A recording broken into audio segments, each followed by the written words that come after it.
Welcome to season 11 of the Social Work Rants podcast, providing an inside look of the social work and mental health profession, continuing to discuss social work entrepreneurship, social work being political, and the day to day aspects of the social work profession.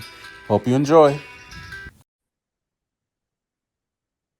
Hello, social workers, mental health professionals, and change agents. Welcome to another episode of the Social Work Rants podcast. I'm your host, Bash Moreno. Saludos a todos. Greetings, everybody.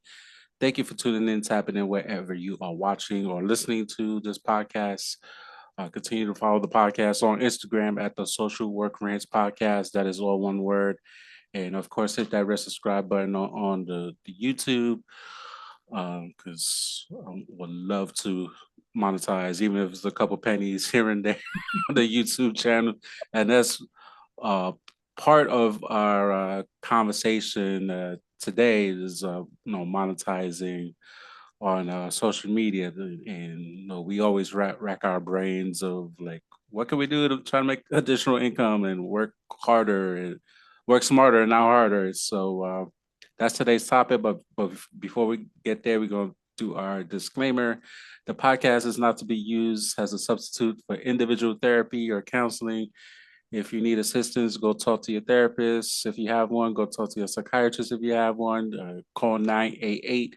Uh, for more immediate emergencies, call 911. Mobile crisis, however you could get the help that you need is okay not to be okay, but definitely reach out for help. And for all my international viewers and listeners, whatever your emergency phone line is, by all means, do that if you need the help that you need. My guest at this time talking about monetizing in the digital world for us, social workers is Monica Thomas. How you doing? I'm doing good. How are you doing? Pretty good. Now that Zoom stopped doing Zoom things, and Exactly. Yeah. I'm glad we got it figured out. I was excited about today. So yeah, I'm, yeah, I'm so excited to be here.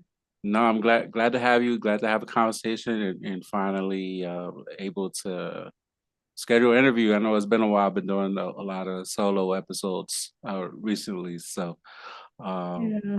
for people who don't know who you are, tell people about yourself. Yeah. So my name is Monica Thomas. I'm a licensed independent social worker. So in Ohio, that's LISW. And I am a social work marketing mentor, and I help social workers design careers that they love and monetize what they know. So that's what I do in the online space. I have a YouTube channel, the Social Work Success Path, a channel where I help social workers with interview skills, leveling up in their careers, and then talking a little bit about monetizing there as well. Within my clinical experience, I operate a private practice, and I've been doing that since 2018, and it's mostly been virtual since COVID. And I primarily work with African American children, youth, and families impacted by trauma, and I'm a trained EMDR therapist. Oh, nice. Talk about the diversification right there. Yeah. Yeah, it's a lot. So let's start with the private practice, Mhm. because these grad schools be like, go do a private practice, Yeah. teach you the all the back end stuff, the taxes and everything else, how to market yourself to get clients and all this stuff. Like, and you've been doing this since 2018. So Mhm. what was that like for you from the beginning to COVID? Because people don't want to talk about COVID. Yeah. Uh, I mean, yes, it's been 5 years, but we're now seeing the after effects of COVID, what that looks like, and now people want to blame COVID for everything. It seems like Yeah. in the media now. Right. So, That's so or true. or now you want to talk about COVID. Yeah, right. Yeah. We couldn't do nothing because of COVID. Like everything was because of COVID. But So, yeah, oh sorry, go ahead. now go. So how's it been like for you?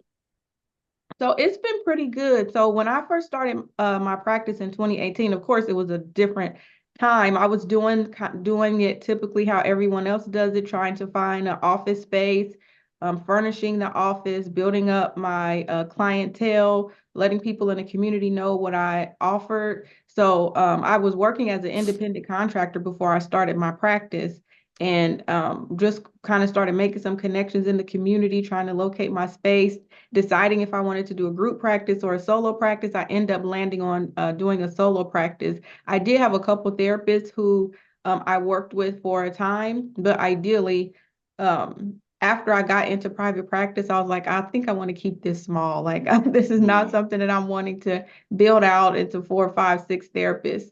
So, within my community, I was one of the only African American therapists in practice. Like, we had a lot of mm, agencies and community mental health organizations, but as far as a practice that solely focused on working with African American children and families, it was no other practice in my community. So that really helped me with referrals from like gynecologist offices and our local children's hospital, just nonprofit groups, churches. Like, a lot of people were referring to me because that was my specialization.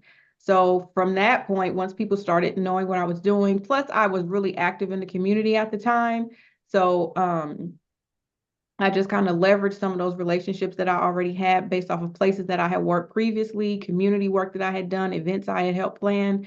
So that helped get the word out. So my practice grew pretty quickly, like within the like year and a half when I first started.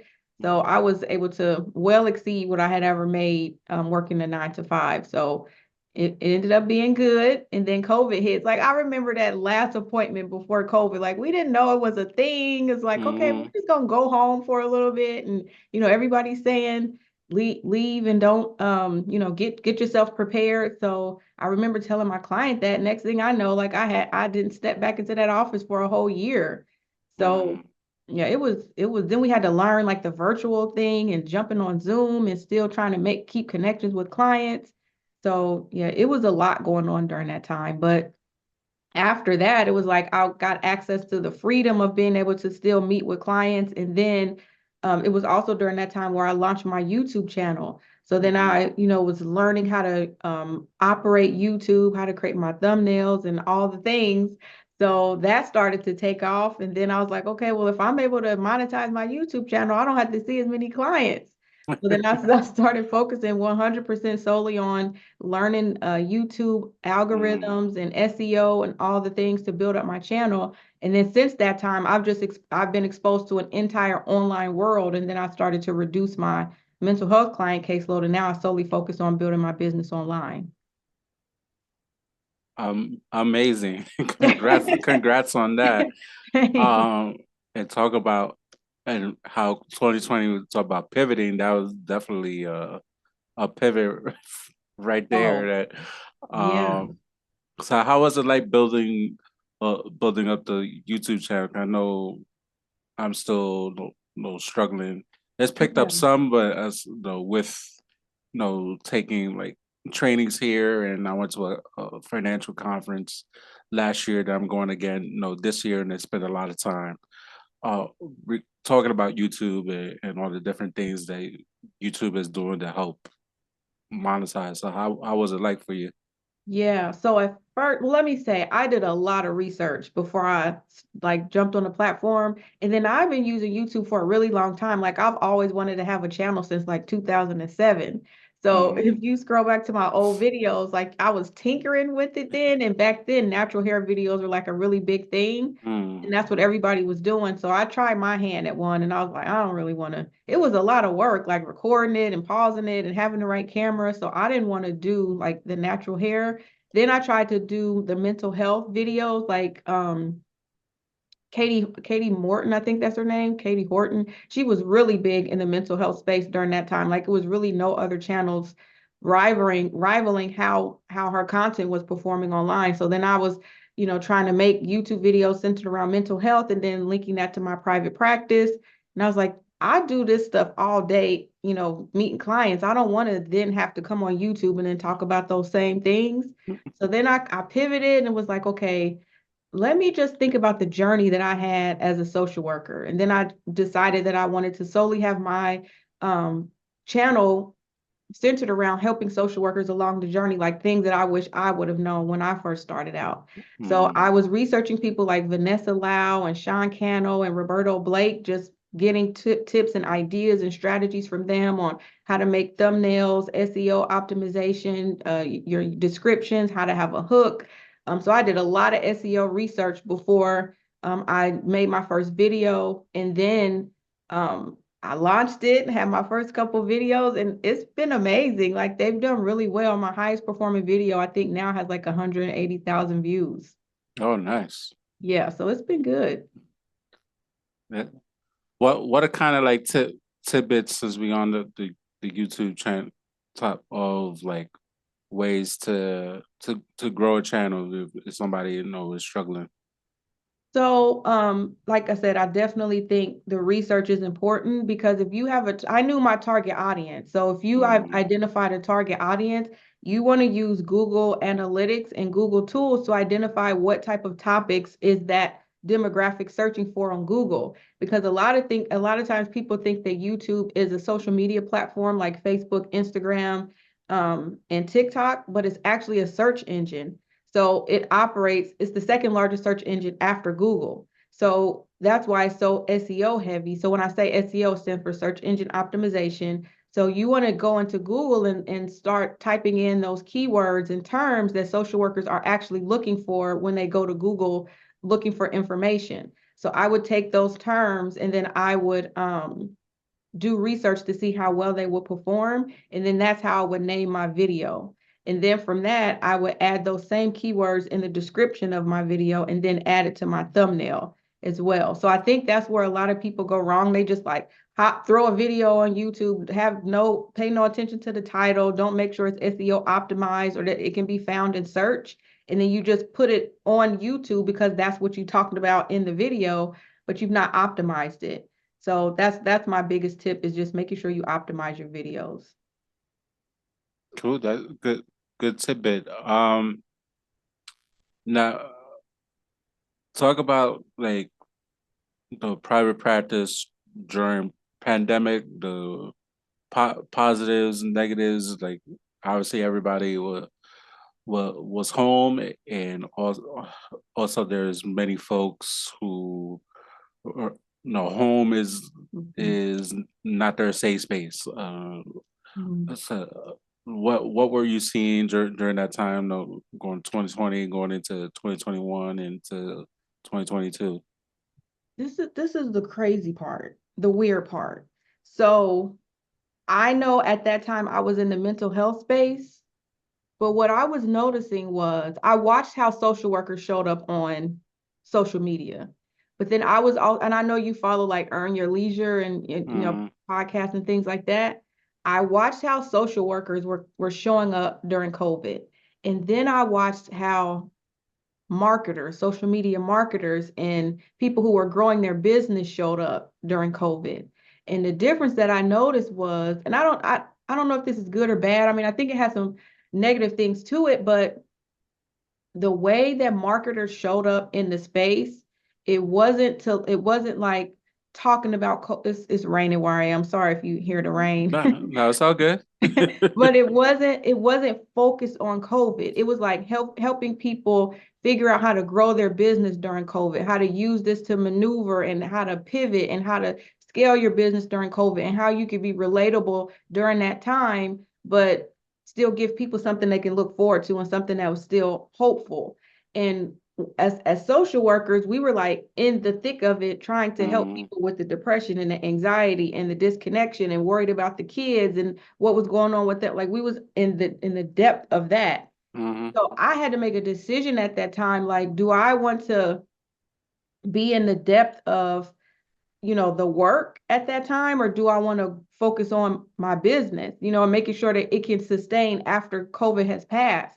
So I decided to show up how I saw marketers showing up in the space and still providing value for people whose lives needed to move on past COVID. So I knew that that was only going to be a temporary time within our world. So I didn't solely focus on just making things that were going on in that moment. I was making content that was going to live on. Plus, I knew how YouTube worked. So once COVID was over, people were still going to be searching for certain things that they needed after it was over. So I focused on creating content that was going to perform well after the conversation of COVID was done. So that's kind of how I decided to show up. Cool. That interesting. I mean, like I said, there's no right or wrong answer. Obviously, you got to do what you need to do for your own business. Yeah.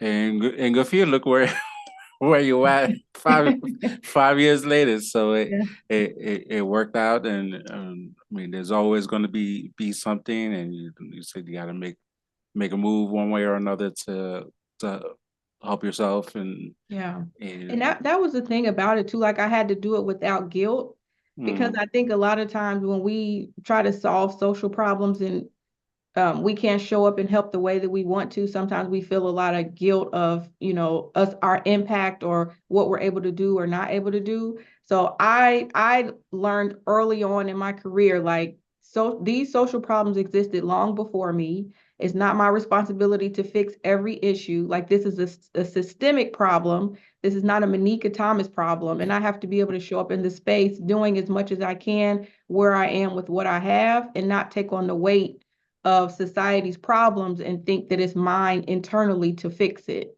So when I like switched the way that I looked at my work, it really helped me to be able to show up without like feeling bad that I'm not doing what everybody else was doing. that's good. But how were the clients like during that time and with everything going on? Well, the thing about it is a lot of my clients were Medicaid clients. Mm, So some of them just, I don't think COVID hit everybody in the same way, I'll mm, say. So with the clients who I experienced who were on Medicaid, like not a lot changed for them. Like they had already had situations set up where most of them were working part-time or weren't working at all. A lot of them were receiving benefits that didn't stop during COVID. mm, The kids that they or their kids who they were needing to have school for, they had to navigate in terms of like a computer and having access to those things. But because everybody was home, they weren't really missing income in any significant way because they had other resources and other means. So it didn't really impact my community in the way that I think it impacted a lot of other communities. gotcha.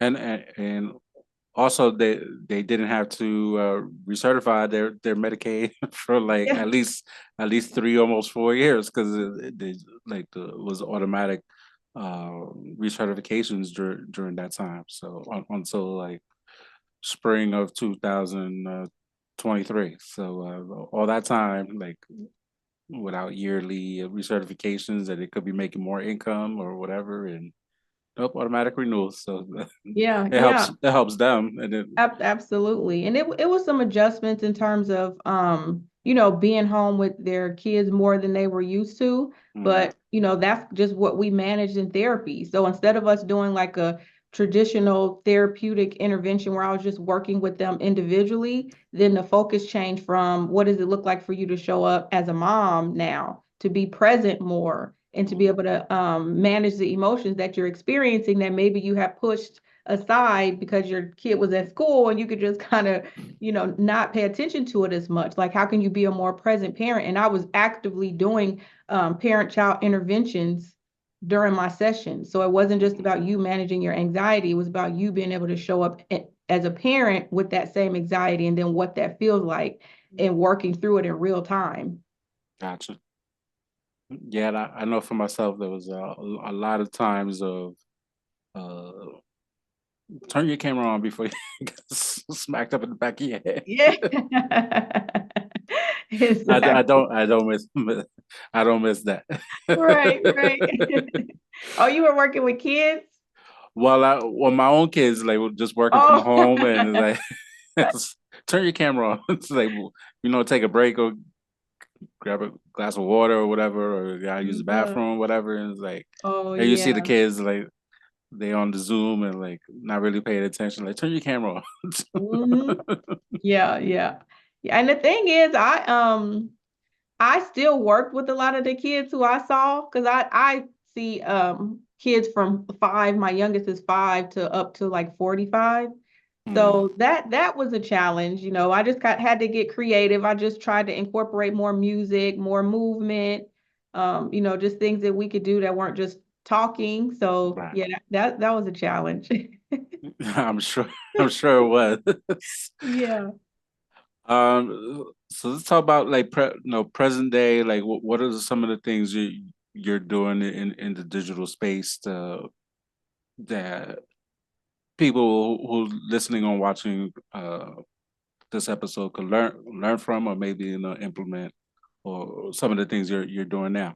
Yeah, so right now I'm still growing my YouTube channel. So of course everybody wants that infamous YouTube play button. So I'm working toward that. So last week I just hit 30,000 subscriber mark. So I'm Oh, nice. super, yeah, so thank Congrats you. on that. Thanks. I'm super excited about that. I need to just like be in the moment and accept like this is a good thing instead of just trying to, because I think about it like when you think 100,000, I haven't even hit, you know, 40 yet for me to feel like I'm over the hump, and then or 60 to get and then 40 left. So I'm just trying to honor where I am and be Mm, thankful and appreciative, and but still know, you know, I got some work to do. So that's one thing I'm doing is growing my YouTube channel. And then the other thing that I'm doing is really trying to get the word out to social workers about how much opportunity exists when you learn how to leverage your skills and monetize what you know.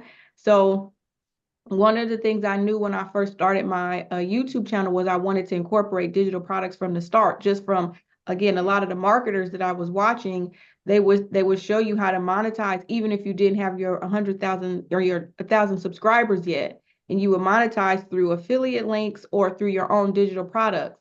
So I start putting those in my videos early on. mm, So not use that to build my email list. So one of the things that I'm doing now is teaching and showing social workers how to monetize what they know, letting them know you don't need a LSW, a LPC, a LICDC, a LMSW. Like you don't need any of that to be able to leverage the knowledge that you have online and to be able to teach someone what you know. And for a lot of social workers, you already know enough. Like we've been working in the field for probably 10, 15, 20 years. Like that expertise alone gives you authority to be able to show up in the online space.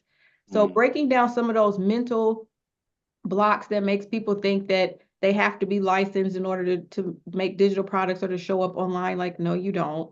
So right now I'm helping social workers build out their funnel. So from the time you make your piece of content online and you put your call to action in your post on Instagram or on YouTube, how do you then take that person, have them buy your lead magnet or your digital product offer, send them your automated emails, and then sell your digital product within your emails, or just linking it to like a stand store. So I'm helping social workers build out their funnels and then to create their own digital products. yeah, nice. Now you said a whole word right there. Let's Yeah, I see. know it's a Then you hit the lot. I then know you I've been hit then trying you to, hit the then you hit the fun hit said funnel too. It's like, yeah, yeah. but I'm still struggling to try to create a funnel myself, and I'm in this writing class and always talk about the funnels, and it's like, Oh, what's the yes. writing class? It's a writing class I've been a part of off and on Oh, okay. for like a couple of years, and Nice. because I wrote a poetry book, and taking Oh, that writing class helped me get to the finish line of actually having a physical book. So like oh. my coach always talk who actually been on the podcast in 2020, and he Hmm. talks about you know different ways in terms of business and funnels to Mm. and create and use the book to create multiple streams of income based on the book, doing Oh, public got it. speaking events and other coaching programs and developing the coaching program. So you know Yeah. everything that you're mentioning about, just put the link in in the show notes, and like Yeah, yeah. able to get the email list popping, and so Yeah, yeah. Okay, yeah, that all, makes all the sense. all the things you just said is just resonating. Yeah, yeah. So, okay. So, yeah, I do that, but I specifically help social workers do it and Mm, therapists and mental health professionals because I think it's helpful to work with people who understand our world, understand our mm, clients, understand our lingo, understand our challenges that we come up with in the profession. Like a lot of social workers are scared about losing their license. They don't want to put themselves out there to where they jeopardize that in any way. They don't want to show up and their clients start following their social media pages. It's like a lot of different things that we worry about that I think just working with someone in the space is really helpful. So I just been trying to connect with more social workers to get the word out. Like, y'all, come on, like this is gonna happen with or without you. So no, yeah. and and that's a perfect segue. So, how about the use of AI in your business? I feel like that's something that's either learn it or you're gonna get left behind. Yeah, exactly. It was so crazy because I attended the NASW conference in Chicago. It was Oh, you only went to the national chapter? It The was national nice. chapter? Oh yeah. Yeah, I yeah. heard good things about it. It was really, I enjoyed it a lot. I met a lot of great people. One of my favorite people was the speaker there. So I was super excited about that. And I got to meet her. Um, but it was really good. But I was on a panel at the conference, and I know a lot of people have mixed feelings about the NASW. So, Mhm. we might want to talk about that another day or something. But yeah, I was on a panel and it was talking about social media and the mental health profession. And we were talking about how social workers use social media right now, like Instagram, and a lot of them just use it to scroll or to post pictures about their families, or they might mention about their private practice, but they're really not marketing their private practice in a efficient way. So from that conversation, we talked a lot about AI at the conference, and a lot of social workers are still scared of AI, like how Mhm. to use it. Is it going to take your job? Is it ethical? Like all of those Mhm. things. But I love it. Like I use it almost every day for almost everything that I do. And I use it to get opportunities, come up with content ideas, to create sales strategies, marketing strategies. I use it for everything, not for anything clinical, I should say. I don't use it for that. But everything as it relates to running and operating my business, I'm always putting some type of prompt in there. So I Yeah, think it's going to be good. yeah. I've done two episodes with two social workers, leading the way, or one Mm, in AI in social work. So yeah. it's definitely it's been here for a long time. It just wasn't called AI, and so Exactly, exactly. Yeah, it sure was. And I think that, the more we can get over the fear of how to use it, but and leverage it as a skill building strategy, something that you can add to your resume that's going to help you be able to command higher salary, or it's going to help you pivot into something outside of a traditional social work role. Like you can get into social work in tech, or mm, something that can position you to make a little bit more income if you're not scared of the technology. And I will say I have heard, where clients are using it in the wrong way, like as a substitute for therapy. And I yes, think I've that been that could seeing be that. a problem. Yeah. So I'm worried about that for sure. Yeah, I've seen a couple of things on online on the not necessarily on Instagram, but on Mm-hmm. other Mm-hmm. sites of using that.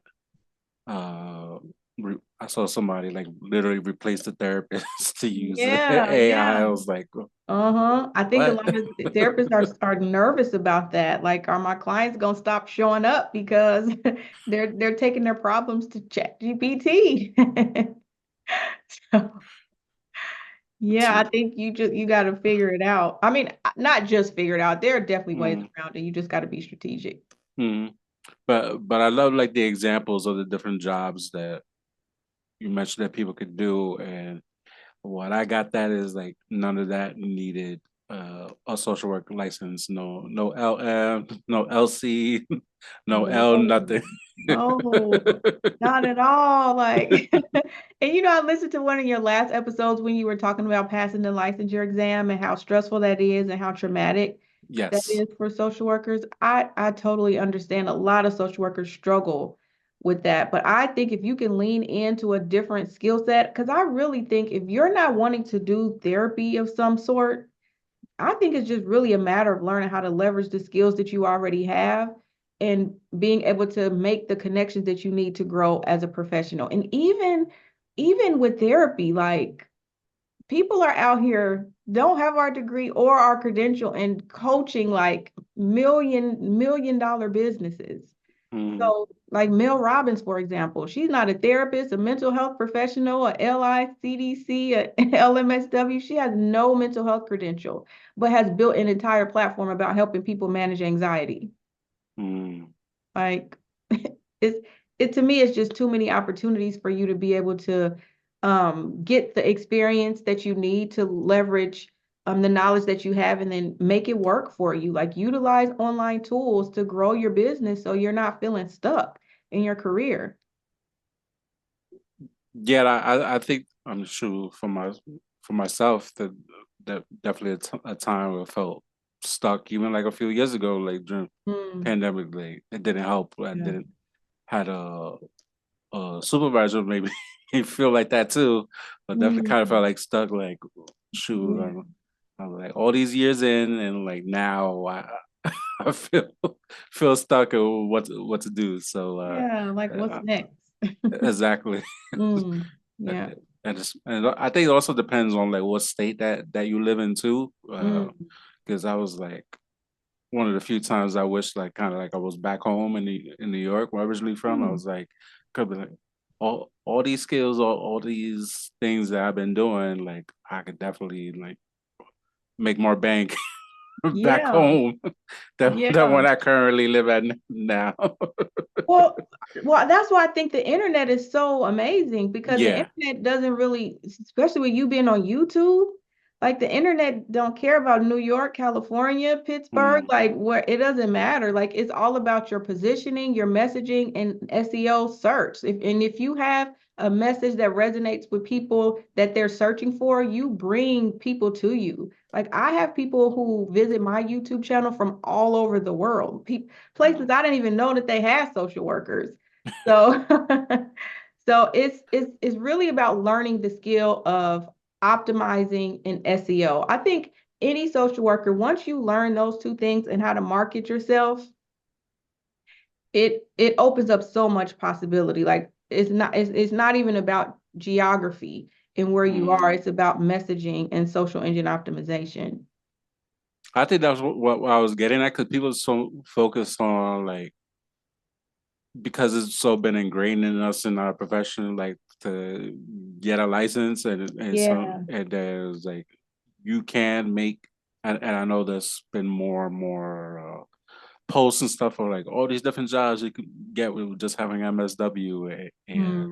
but it's also like and so many from what I've seen online, many new students coming into the field and they already want to make money or right off. I Yeah, know. MSW per like, no, it doesn't work like that. Like it builds time unless you got a different skill set that you could do on the side. Plus that Exactly. then yeah, Yeah. you can make some money, but not Yeah. very rarely you've been making such and such Yeah. salary right off the bat. That's Or, so true. I always worry about that when I see like a lot of social workers on TikTok complaining about the pay. Like, did you look into how much social workers make before you decided on this major? Like, were you aware that we're like under teachers or, close to it? So, but yeah, I think a lot of new graduates think just because they have an MSW or because they have a doctorate degree, that's automatically going to position them for more money. It's not about degree, it's about skill set and expertise and depth of knowledge and having a niche. Like what problem can you solve for a specific population that's um different or more innovative than what the company is currently doing, or how can you help solve a problem that they've not considered. So it's not your degree or your license, because that doesn't really differentiate you from anybody else. Like you graduated with 15, 20 other people, so you got to have some type of skill set that pushes you above the rest. no, that's definitely so very true. Um, so let's talk about business in terms of 2025, like how's it been for you? Like what are goals going into 2026 since for me the summertime's already over. I know we're recording, it's still summer, but I'm Yeah. already thinking about the fall and finishing out the year strong Hmm. and already looking into some stuff in terms of conferences for 2026. Yeah. Okay. That sounds good. You'll have to send me a link to some places you're looking into for conferences. Well, usually I try to do like a lot of social work conferences. Or at least I know social work month. All right, like save my PTO days in case there's something, and then like all right, just Yeah, save yeah. up the money or whatever, and then just go. Yeah, But I'm yeah. saying, well, what was it? What are your how has 2025 been so far for you in terms of business, and what are your like future goals regarding your business? So 2025 has been good. So I'm at a point, you mean like numbers? You want me to talk numbers or just If you're comfortable talking about numbers, okay. So I sell my digital products online. So what products you have? so I have a resume templates that I sell, private practice templates. Then I have a mentorship program that I recently launched. This was the second launch that I've done. And then right now I have a program, Digital Dollars Unlocked. So that's showing social workers how to create their digital product with starting from the idea, um, marketing strategies, how to sell it, and then, putting it out on a social media platform and then making passive income from it. And then I have my funnel build out service. That's what I recently just started because social workers were having such a hard time managing, doing the work and trying to create the funnel processes. So I was like, let me just see if I make this offer if anybody would want me to just build it for them since I've been doing this for so long. So I just launched that uh, funnel build out. So right now what I'm doing is I'm taking all of my digital products that I've created, and I'm just putting them all inside of my Design Your Career mentorship program. And then Mm, my goal is going to be able to grow that program more over the next 12 weeks and then still going into the end of 2025. oh, So nice. yeah, that's my goal. Oh, that's dope. That Yeah. sounds like a great idea. Yeah. So in Yeah. terms of numbers, Uh-huh. so I sell on multiple platforms. Okay. So I have a Kajabi page where I use that for like that's actually my website. I use that for my website for my business. Then I Oh. use ThriveCart. This might be getting too much into the weeds. Let me just say, let me keep it simple. I have a stand store that I mostly drive all of my most recent traffic to, um, Mm, that I'm selling my digital products. And from there, um, that's where I'm kind of having everything go through. okay. Yeah. What's a drive store? A stand store. What stand store? Oh, so a stand store is where you list all of your digital products. It looks like a link tree. Okay. Where you have all the links listed, but when people go to your stand store, they can actually purchase from your stand store. So if you were selling a how to start a podcast digital product, if it was a course or a training, you would have the training there, and then people could click right there from your stand store and purchase that digital product. Mm, So I recommend when I do funnel build outs, I recommend that people create it with the stand store because it has so many features like those automations that you make use for ManyChat. When people say yeah. comment the word podcast and I'll send you the link to the episode, the DM automation is already built into stand store. So then you don't have to set up the ManyChat automations. And then you could do your email sequences in there as well. So it just makes it a lot easier for social workers to use it. Is that the name of the platform? Stand. Stand store. Mm-hmm. Oh, interesting. I gotta look that Yeah. up. Yeah. So I like it. Now it's not as robust as like a Kajabi or like ThriveCart, but Mm-hmm. if you're just getting started and just want to start making some sales fast, like I had Mm, a client, we worked on his stand store, set his up in a day. Like he made his first sale within 48 hours. So he had an audience. So he did have an audience who he had already been talking to them on social media, but Gotcha. Yeah. Oh, that's cool. That that's a gem right there. I'm gonna try that. I got Yeah. couple things in the works. So Mhm. oh, I Mhm. definitely want to try that because Yeah. do a So, lot of work and like the bank account don't be yeah, reflecting the work. I know. At least from my stand store, you can make an extra $1,000 a month from a stand store if it's set up the right way.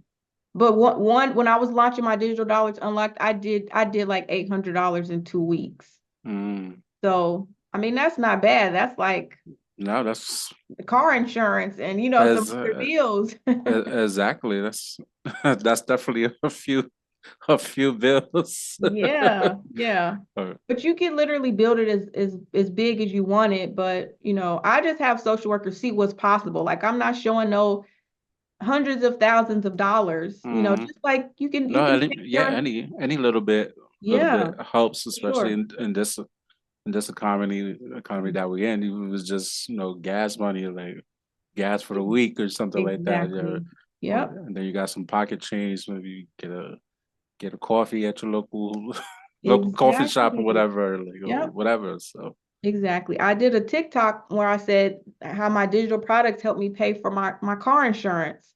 So I had my stand store, the money that I made from my stand store, I went into my um, insurance account and then use the money that I got from my stand store to pay for my car insurance and still had like $30 left over for gas. So it's just like practical things you can use it for. not cool. That definitely a good tidbit right there. Yeah. Any anything else that you could think of that mental health professionals can do to monetize their skills and in this current economy that's uncertain and I call him Agent Orange or the killer in chief. What Uh, he's doing every day, every other day, doing something like, and hmm, we all stressed out yeah. and everything going on in the world. Like what people do to still focus to monetize their skill sets.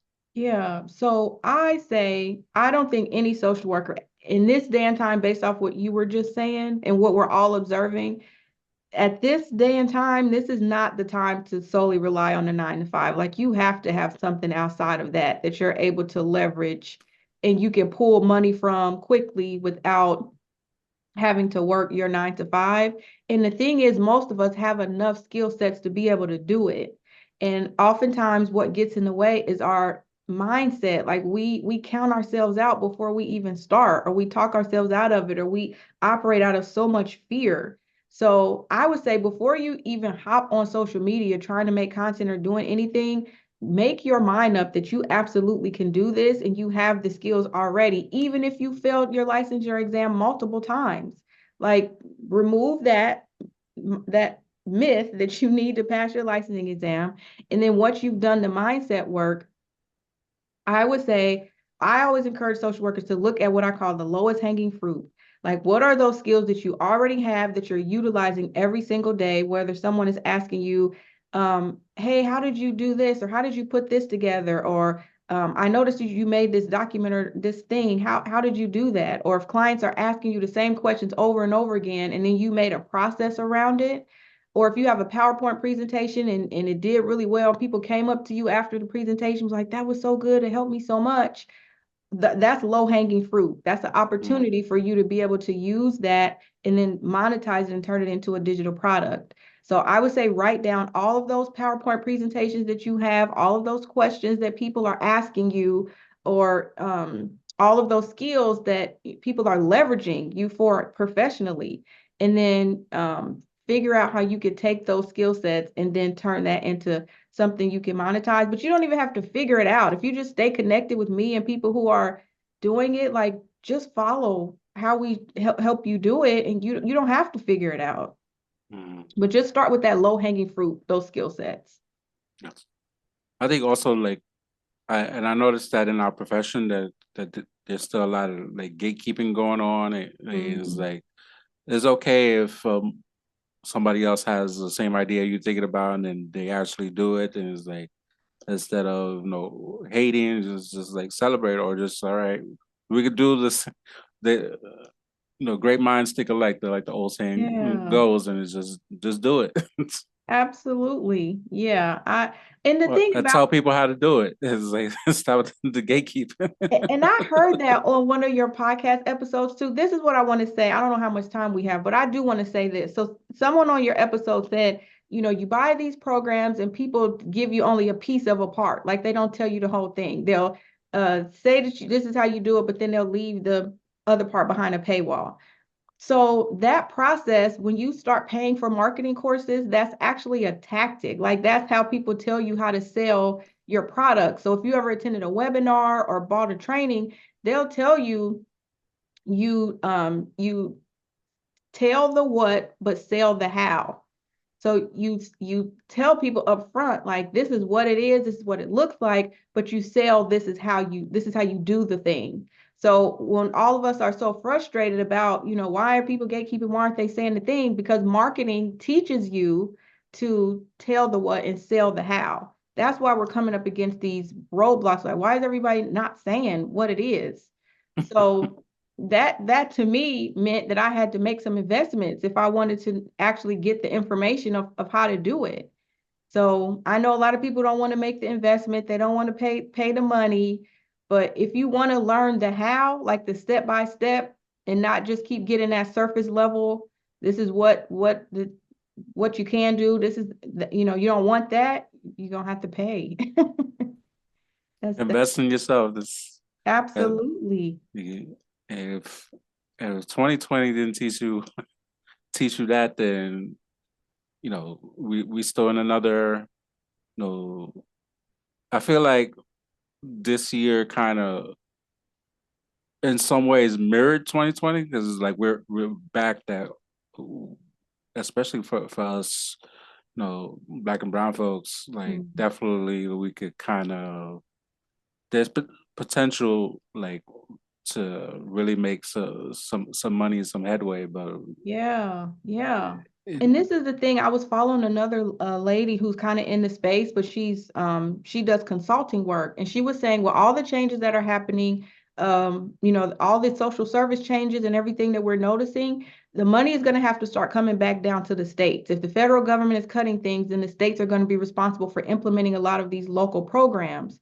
So the money isn't going anywhere. So if we look in our local communities, we have foundations that are still donating. We have nonprofits who still have access to money. So if you're still wanting to help clients access the services that they need, one of the things she was saying is the best thing to do is to start a consulting company so that you're able to partner with the nonprofit organization and still offer those services, even if it's not at the same level as you were able to do it, or that the same amount of money that the government was giving, but you still can have that service provision not stop, especially if you have the skill set.